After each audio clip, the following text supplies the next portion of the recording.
Expliquez-nous, Nicolas Poincaré. Le ton monte entre la France et le Royaume-Uni. Londres accuse Paris de ne pas assez lutter contre l'immigration clandestine et menace de refouler les bateaux clandestins. Oui, l'objet du différend, bien sûr, ce sont les traversées de ces bateaux de migrants à travers la Manche pour gagner l'Angleterre en venant des côtes du Pas-de-Calais.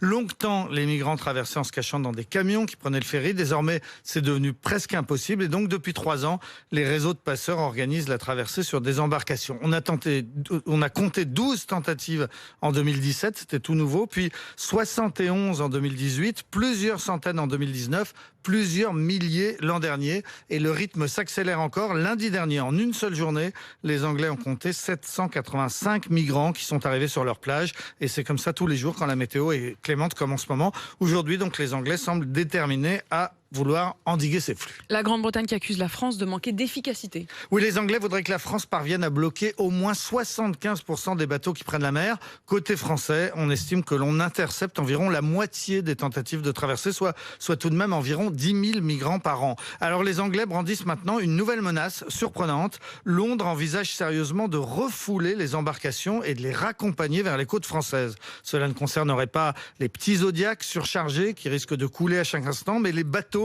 qui sont de plus en plus gros et qui seraient donc interceptés par la marine britannique pour les empêcher d'accoster. D'après la presse anglaise, le Premier ministre Boris Johnson a validé cette nouvelle stratégie et la marine a commencé ou va commencer à s'entraîner à ces manœuvres dangereuses. La question, elle a été évoquée mercredi à Londres par le ministre français et le ministre anglais de l'Intérieur. Oui, réunion très tendue entre le français Gérald Darmanin et l'anglaise Priti Patel.